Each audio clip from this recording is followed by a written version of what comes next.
저희가 성경을 읽다 보면 개인적으로 공감이 가고 마음이 가는 인물들이 있습니다. 예를 들어서 저는 구약에서 모세를 굉장히 좋아했는데요. 직장 생활을 하던 제가 퇴사를 하고 신대원에 들어갔을 때 나이가 만으로 33살이었습니다. 학부부터 신학을 하고 그래서 사역을 일찍 시작한 분들이 안수를 받을 때 이제 저는 신학을 시작한 것이죠. 80세가 되어서 광야의 목자로 살던 모세가 하나님 앞에 부르심을 받을 때 모세의 마음이 어떠했을까? 저는 이런 생각을 그때 많이 했었습니다. 너무 늦은 것이 아닐까? 또 나이가 너무 많은 것이 아닐까? 40년 전에 지금보다 더 힘도 세고 기력도 좋고 더 능력 있는 것처럼 보일 때 주님은 왜 나를 쓰시지 않고 이제 80세 노인이 된 나를, 말도 잘 못하는 나를 하나님은 부르시고 계실까? 저는 모세가 했었을 그러한 비슷한 고민들을 저도 했던 기억이 지금도 납니다. 그런데 여러분, 사역을 시작하면서부터 사실 모세보다는 다른 인물이 제 눈에 주목해서 들어왔습니다. 왜냐하면 저희가 모세라는 인물을 보면 인간의 눈으로 볼 때는 굉장히 늦은 나이에 부름을 받은 것처럼 보이지만 성경이 말하는 하나님 앞에서 보여주고 있는 그의 모습은 너무나 신실한 종이자 위대한 선지자였기 때문입니다. 쉽게 얘기해서 저랑 너무 괴리감이 느껴졌기 때문입니다. 제가 새롭게 주목하게 된 인물이 이 오늘 본문의 주인공인 베드로입니다. 복음서에서 베드로가 보여준 여러 연약한 모습들 때문일 것 같습니다. 여러분, 바다에 하나님의 말씀에 의지해서 바다 위를 걷는 것, 이것은 쉬운 일이 아닙니다. 그래서 그 장면을 볼 때면 이 베드로의 믿음이 대단해 보이면서도 다시 금방 바닷물에 빠질 때에는 그럴 줄 알았어라는 마음이 제 안에 있는 것입니다. 제자들 중에서도 가장 인간적이고, 그래서 정말 우리 베드로 대선배님께는 죄송한 말씀이지만 조금 만만해 보였던 분이 베드로라는 사도였습니다. 그런데 오늘 우리가 함께 읽은 이 본문의 말씀이 전하고 있는 베드로의 모습은 저에게 결코 연약해 보이거나 만만해 보이지 않습니다. 왜일까요? 지금 본문이 전달하고 있는 이 베드로의 모습, 베드로가 당면한 문제가 바로 모든 인간의 문제이고 나의 문제라는 생각을 하고 있기 때문입니다. 에콰도르에서 한 부족에게 복음을 전하다가 순교당한 짐 엘리엇 선교사의 이야기 잘 아실 것입니다. 그리고 그가 남긴 글귀도 아실 것이에요. 영원한 것을 얻기 위해 영원하지 않은 것을 버리는 일은 결코 어리석은 선택이 아니다. 이 자리에 계신 성도님들 가운데 이 진술에 부정하는 분은 아무도 안 계실 것 같습니다. 그런데 여러분, 오늘 본문의 말씀이 묘사하는 베드로를 보고 있으면 이 선택이 결코 어리석은 선택은 아니지만 결코 쉬운 선택은 아니라는 사실을 우리는 깨닫게 된다는 것입니다. 그럼에도 불구하고 분명한 사실은 영원한 것을 얻기 위해 영원하지 않은 것을 버리는 삶, 그런 삶을 사는 것, 이것은 순교당한 선교사님뿐만 아니라 이 땅을 하나님 나라의 백성이자 주님의 자녀로 살아가는, 성도로 살아가는 저희 모두에게 동일하게 적용되어야 하는 삶의 원리라는 것입니다. 그렇다면 그러한 삶을 살기 위해서 필요한 것이 무엇일까요? 이 아침에 함께 아마도 베드로의 인생에서 가장 쓰리고 가장 아픈 시기로 기억될 이 본문의 말씀을 함께 살펴보며 참된 성도의 삶을 살기 위해 우리에게 정말 필요한 두 가지, 회복되어야 하는 것이 무엇인지를 또 함께 살펴보고 발견하는 복된 아침 되시기를 예수님 이름으로 축복합니다. 첫 번째로 우리는 우리의 연약함 그리고 우리의 죄악에 직면해야 한다는 것입니다. 대제사장의 집 안에 있던 예수님, 그 신문을 받으시는 그 예수님을 비추던 마가의 시선은 이제 조금 멀찍이 떨어져 있었던 베드로에게 향하게 됩니다. 누가복음 14장 54절 말씀을 보면 베드로는 대제사장의 집들 안에 들어와서 불을 쬐고 있었습니다. 6월절은 태양력으로 보통 3에서 4월, 3월, 4월에 해당하기 때문에 이 시기 팔레스타인 지방의 밤은 제법 추웠을 것입니다. 자, 그렇다면 우리는 의문을 갖게 됩니다. 베드로는 왜 굳이 위험을 무릅쓰고 대제사장의 집 안뜰에 있는 것일까? 예수님께서 잡히실 때 다른 모든 제자들은 황급히 도망갔는데 왜 굳이 이 제자는 멀찍이 떨어져 예수님을 따라가고 있는 것일까? 성경에 나와 있진 않지만 조심히 추측해 보면 베드로의 마음속에 여전히 주님을 사랑하는 마음, 그리고 주님을 걱정하는 마음이 조금이나마 남아 있었기 때문일 것입니다. 그렇기 때문에 이렇게 스승이 잡혀간 상황 가운데 위험을 무릅쓰고 그래도 비슷한 공간에 불을 쬐고 앉아 있는 것입니다. 그런데 여러분, 베드로 안에 있었던 이러한 예수님을 향한 사랑, 그 사랑은 불안정한 사랑이었습니다. 혹시나 누군가 나를 알아보면 어떻게 하지라는 그런 불안과 염려를 가득 안고 그 자리에 서 있었을 것이기 때문입니다. 본문 66절과 67절이 이렇습니다. 베드로는 아랫뜰에 있더니 대제사장의 여종 하나가 와서 베드로가 불 쬐고 있는 것을 보고 주목하여 이르되 너도 나사렛 예수와 함께 있었도다 하거늘. 불을 쬐고 있는 베드로의 모습을 보고 한 여종이 그를 알아본 것 같습니다. 나사렛 사람, 여러분, 이 말은 당시 빈정거림과 경멸의 표시였습니다. 그러자 베드로가 이렇게 대답하죠. 베드로가 부인하여 이르되 나는 내가 말하는 것이 무엇인지 알지도 못하고 깨닫지도 못하겠노라 하며 앞들로 나갈세. 여러분, 유대인들이 어떤 사실에 대해서 공식적으로 그리고 법적으로 부인할 때 쓰는 표현이 있다고 합니다. 바로 이것입니다. 나는 지금 당신이 하는 말을 알지 못하겠습니다. 당신이 무슨 말을 하는지 나는 이해를 할 수가 없습니다. 무언가 공식적으로 엄숙하게 부정할 때 쓰는 이 표현을 베드로는 지금 여종에게 하고 있는 것입니다. 마태복음 26장 70절 말씀은 베드로가 모든 사람 앞에서 이렇게 공식적인 부인을 하고 있다라고 우리에게 전달합니다. 그리고 베드로는 앞들로 나가죠. 여기서 앞들은 출입구에서 가장 가까운 안쪽 공간을 말합니다. 베드로는 자신을 알아본 사람이 있음에도 불구하고 또 다른 누군가가 자신을 추궁할지도 모른다는 불안에도 불구하고 아예 밖으로 나가지 않았습니다. 도망가지 않았습니다. 왜일까요? 다 버릴지라도 나는 그리하지 않겠나이다. 자기 스스로 큰 소리치고 장담한 이 말이 계속 뇌리에 남아 있었기 때문입니다. 그리고 이러한 베드로에게 여종이 두 번째 질문을 하는데요. 조금 더 구체적입니다. 69절 말씀을 보면 이렇습니다. 베드로가 그 도당이라고 여종이 말하고 있는 것입니다. 여종에게 계속해서 추궁당하는 가운데 70절 말씀을 보시면 말씀이 이렇게 시작하죠. 또 부인하더라. 또 부인하더라. 여러분, 참 간단한 표현이죠.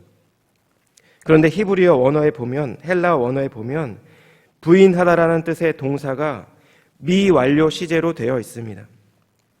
헬라어에서 미완료 시제란 많은 경우 계속되는 행위를 나타냅니다. 베드로가 계속해서 부인했다라는 것입니다. 나는 이 자를 알지 못한다고, 네가 하는 말이 무슨 말인지 모르겠다라고 계속해서 부인하고 있다라는 것이죠. 그리고 약간의 시간이 흐르고 이제 곁에 있는 사람들이 또 베드로를 추궁합니다. 너도 갈릴리 사람이니 참으로 그 도당이니라. 마가복음 14장 하반부에 있는 이 장면에서 마가가 두드러지게 주목하고 있는 부분이 있습니다. 예수님과 베드로의 대조적인 모습입니다. 대제사장의 집 안에서는 예수님께서 죽기 위해 진실을 말하고 있습니다. 그리고 밖에서는 베드로가 살기 위해서 거짓을 말하고 있습니다. 이 세 번째 추궁에 대한 베드로의 반응은 단순한 부정의 차원을 넘어서는데요. 71절이 이렇습니다. 그러나 베드로가 저주하며 맹세하되 나는 너희가 말하는 이 사람을 알지 못하노라 하니, 베드로는 자신에게 닥친 이 위험을 모면하기 위해 저주와 맹세라는 강력한 수단을 사용합니다. 처음에 자신을 예수님의 제자가 아니라고 했다면, 단순히 부인했다면, 두 번째는 맹세로 부인했고, 그리고 마지막으로 저주까지 하며 맹세하고 있는 것입니다. 주는 그리스도시요 살아계신 하나님의 아들이시니이다. 다 버릴지라도 나는 그러하지 않겠나이다. 예수님께서 칭찬하셨던 그 믿음의 고백도, 절대 주님을 버리지 않을 것이라고 장담했던 베드로의 선언도 더 이상 들리지 않습니다. 그 말을 했던 그 동일한 사람이 지금 이렇게 말하고 있는 것입니다. 나는 너희가 말하는 이 사람을 알지 못하노라. 그리고 여러분, 곧 닭이 두 번째 우는 소리를 듣게 된다고 72절 말씀이 이렇습니다. 닭이 곧 두 번째 울더라. 이에 베드로가 예수께서 자기에게 하신 말씀 곧 닭이 두 번 울기 전에 내가 세 번 나를 부인하리라 하심이 기억되어 그 일을 생각하고 울었더라. 여러분, 닭이 두 번째 우는 소리를 듣고서야 비로소 베드로는 하나님의 말씀이 떠오른 것입니다. 예수님의 말씀이 떠오른 것입니다. 닭이 두 번 울기 전에 내가 세 번 나를 부인하리라. 도저히 믿을 수 없었던, 그리고 그렇게 될 것이라고 결코 생각하지 않았던 이 예수님의 말씀이 성취되었다는 것을 베드로는 깨닫게 되었을 것입니다. 여러분, 인간이 갖고 있는 근원적인 두려움과 아픔이 있습니다. 공포가 있습니다. 그것은 죽음에 대한 공포와 두려움입니다. 예수님의 제자라는 사실이 밝혀지면 자신도 체포될 것이고 어쩌면 십자가형을 당하게 될지도 모른다는 사실 앞에 베드로의 굳은 의지와 신앙 그리고 믿음이 무너져 버렸습니다. 베드로의 이러한 모습은 죽음 앞에서 한없이 연약하고 무력할 수밖에 없는 우리 인간의 근원적인 한계를 우리에게 나타냅니다. 그런데 여러분, 예수님조차 십자가의 길을 앞에 두고 하나님께 이런 기도를 드렸습니다. 내 아버지여, 만일 할 만하시거든 이 잔을 내게서 지나가게 하옵소서. 여러분, 죽음 앞에 한없이 연약해질 수밖에 없는 것, 그것이 바로 사람이고 그것이 바로 여러분들과 저의 모습입니다. 여러분, 그러면 어떻게 해야 할까요? 그 연약함에 직면하는 것입니다. 나의 죄악과 나의 죄성과 나의 부족함과 나의 연약함을 인정하는 것입니다. 그리고 솔직하고 정직하게 주님께 고백하는 것입니다. 왜냐하면 이것이 연약한 죄인이 주님 앞에서 회복되는 첫 번째 걸음이기 때문입니다. 여러분, 오늘 본문의 말씀을 보면 베드로는 자신의 연약함을 직면하는 데 머무르지 않았습니다. 주님은 베드로에게 통곡의 은혜, 참된 회개의 은혜를 허락해 주셨습니다. 저는 어쩌면 이것이 베드로와 가룟 유다의 가장 큰 차이점이 아닐까 생각합니다. 마태복음 27장 3절은 이렇게 가룟 유다에 대해서 묘사하죠. 그때 예수를 판 유다가 그의 정죄됨을 보고 스스로 뉘우쳐 그 은 30을 대제사장들과 장로들에게 도로 갖다 주며, 여러분, 정죄됨을 보고 스스로 뉘우친다라는 이 말은 자신의 잘못을 깨닫고 후회한다라는 의미를 전달합니다. 유다도 자신의 잘못을 깨달았고 자신의 잘못을 후회했습니다. 그런데 여러분, 이것이 유다와 베드로의 차이입니다. 유다는 분명히 잘못을 깨달았고 분명히 깊이 후회했지만 회개하지는 않았습니다. 자신의 연약함과 자신의 죄악을 갖고 주님 앞에 나아가지 않았다라는 것입니다. 자신의 연약함과 죄악을 갖고 주님 앞에 나아가는 것, 회개하는 자리로 나아가는 것, 이것이 오늘 본문의 말씀이 전달하는 두 번째 교훈입니다. 72절 말씀을 우리 한 번 더 함께 읽겠습니다. 시작. 닭이 곧 두 번째 울더라. 이에 베드로가 예수께서 자기에게 하신 말씀 곧 닭이 두 번 울기 전에 내가 세 번 나를 부인하리라 하심이 기억되어 그 일을 생각하고 울었더라. 본문과 평행 구절인 누가복음 22장 61절과 62절 말씀에서 누가는 이 장면을 이렇게 묘사하고 있습니다. 주께서 돌이켜 베드로를 보시니 베드로가 주의 말씀 곧 오늘 닭 울기 전에 내가 세 번 나를 부인하리라 하심이 생각나서 밖에 나가서 심히 통곡하니라. 아마도 예수님도 닭이 두 번째 우는 소리를 들으셨을 것 같습니다. 그리고 주님은 베드로가 주님을 부인한 것을 알고 몸을 돌이켜 베드로를 쳐다보신 것입니다. 여러분, 이때 베드로의 마음, 예수님의 마음이 어떠했을까요? 완전히 실패해버린 이 베드로를 주님은 어떠한 눈과 마음으로 바라보고 계셨을까요? 그저 제자를 책망하는 눈빛이었을까? 저는 분명 그런 눈빛이 아니었을 것이라고 생각합니다. 왜냐하면 예수님께서 이미 베드로에게 예고하신 일이기 때문입니다. 그럼 주님의 마음은 어떤 마음이었을까? 여러분, 부모로서 가장 힘들 때가 어떤 때일까요? 아마도 자식이 어떤 실패 앞에서, 자신의 연약함 앞에서 좌절하는 모습을 볼 때, 이때 부모로서 부모의 마음도 무너지지 않을까 생각됩니다.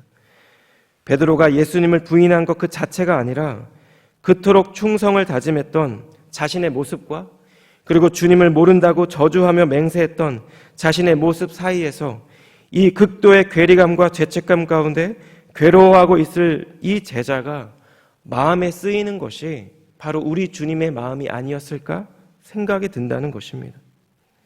여러분, 닭이 두 번째 우는 소리를 듣고 베드로는 어떤 마음이었을까요? 베드로는 자신이 지금까지 무슨 짓을 했는지 비로소 깨닫게 됩니다. 그리고 자신에게 이 사실을 미리 예고하신 예수님께서 우리 주님이 어떠한 마음이었을까 생각이 들었을 것입니다. 스스로에 대한 자책과 약속을 지키지 못한 사실에 대한 괴로움과 주님께 죄송한 마음이 한데 엉켜서 베드로는 울었을 것입니다.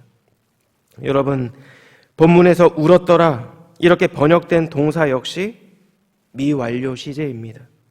여러분, 제가 미완료 시제가 뭐라고 말씀드렸죠? 계속적인 행위라는 것입니다. 끊임없이 지속적으로 울었다는 것입니다.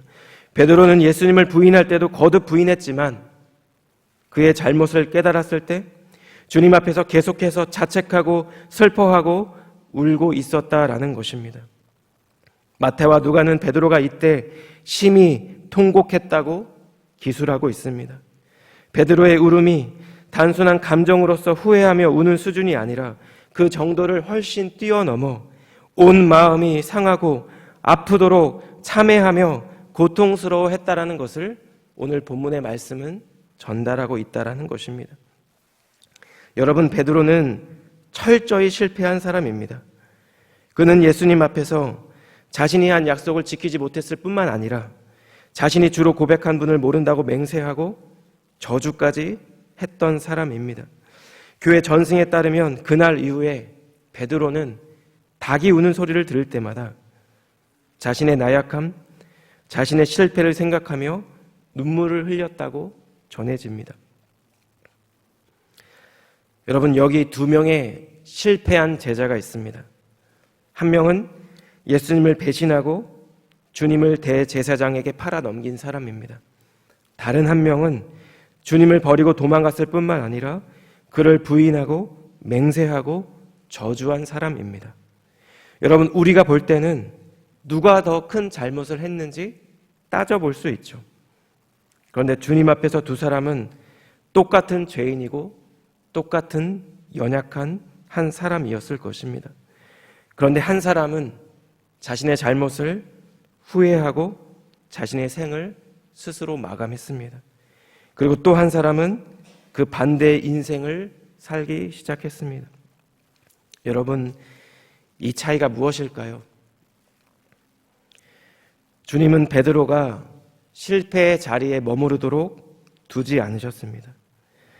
그가 심한 자책과 후회와 정죄감으로 괴로워했지만 그는 고통 가운데 참회의 눈물을 흘리며 통곡했습니다.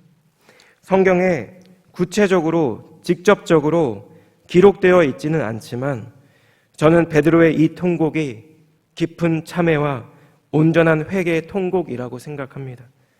왜냐하면 갈릴리 바닷가에서 베드로를 다시 만난 주님께서 그에게 말씀하신 것은 회개했는지 여부가 아니었기 때문입니다. 요한복음 21장에서 주님은 베드로에게 내가 나를 사랑하느냐 3번 물으시죠. 주님은 자신을 3번 부인했던 베드로가 3번 동일하게 주님에 대한 사랑을 직접 고백할 기회를 주고 계신 것입니다. 그리고 말씀하시죠. 내 양을 먹이라. 여러분, 베드로는 평생 이 순간을 기억하고 살았을 것입니다. 자신의 설교에 수천 명이 회개하고 안진뱅이를 일으킨 그 사건보다 갈릴리 바닷가 그 아침에 예수님과 나누었던 이 시간이 더 강렬한 기억으로 남아 있었을 것입니다. 자신을 용납해 주시고 다시 주님을 사랑할 수 있는 기회를 주신 주님, 더 나아가 새로운 사명을 주신 이 주님과의 만남을 베드로는 평생 기억하고 묵상하며 살았을 것입니다. 2006년 3월에 동부에 있는 홀리크로스 칼리지에서 한 토론이 있었습니다. 이 토론의 주제가 뭐였냐면 예수님의 부활에 대한 역사적 증거가 있는가? 이거에 대한 찬성의 입장이 윌리엄 레인 크레이그 박사님이었고 기독교 변증가인데요. 반대하는 사람이 신약학자인 마트 어만이라는 분이었습니다. 예수님의 부활이 역사적인 사건이라는 사실을 논증할 때 이 기독교 변증가인 윌리엄 레인 크레이그 박사님이 제시하신 4가지 근거 중 하나가 바로 제자들의 급격한 변화입니다. 여러분, 예수님께서 잡히실 때 예수님 곁에는 아무도 없었습니다. 제자들이 도망갔기 때문이죠. 그런데 부활하신 주님을 만나고 약속하신 성령이 임하고 그 이후 제자의 모습은 전혀 다른 사람들처럼 보입니다.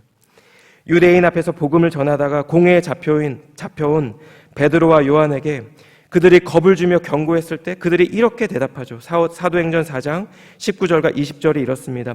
베드로와 요한이 대답하여 이르되 하나님 앞에서 너희의 말을 듣는 것이 하나님의 말씀을 듣는 것보다 옳은가 판단하라. 우리는 보고 들은 것을 말하지 아니할 수 없다 하니. 사랑하는 여러분, 베드로에게 있어서 더 이상 죽음은 공포와 두려움의 대상이 아니었습니다. 왜냐하면 그는 부활하신 주님을 만났고 주님이 약속하신 성령의 사람이 되었기 때문입니다. 그리고 이러한 베드로의 참된 제자의 삶은 인생 가운데 가장 절망적이고 가장 고통스러웠을 이 오늘 본문의 말씀에서 다시 시작이 되었습니다. 사랑하는 제자가 자신을 부인하고 마주하게 될 자신의 연약함과 자신의 죄악 앞에서 얼마나 고통스럽고 얼마나 절망스러울지가 마음 쓰이는 분이 그것이 바로 우리 주님의 마음입니다. 자신의 잘못을 뉘우치고 후회할 뿐만 아니라 온전히 회개하기를 기다리시는 것, 바로 이것이 우리 주님의 마음입니다. 그리고 마침내 그를 만나 그에게 새로운 사명을 주시며 그에게 새로운 삶으로 인도하시는 것이 바로 우리를 향한 주님의 마음이라는 것입니다. 참된 회개와 참된 회복의 자리로 저는 오늘도 주님이 우리를 부르고 계신 줄 믿습니다. 주님의 이러한 부르심을 기억하며 우리의 연약함조차 주님 앞에 내려놓고 참된 회개로 또 참된 회복의 은혜로 다시 한번 주님을 깊이 만나는 저와 우리 사랑하는 성도님들의 복된 하루 되시기를 우리 주님 이름으로 축복합니다. 이 시간 함께 찬양을 한 곡 드렸으면 좋겠는데요. 제 기억에 저희 공동체가 이 찬양을 드렸는지 기억이 잘 나지 않았습니다. 가사가 좀 직설적인 찬양입니다. 제목이 내가 예수를 못 박았습니다. 처음 불러보실 수도 있는 찬양인데요. 함께 찬양의 가사를 생각하며 함께 우리의 마음을 다시 한번 생각하고 또 우리의 마음을 주님께 올려드리는 찬양 되었으면 좋겠습니다.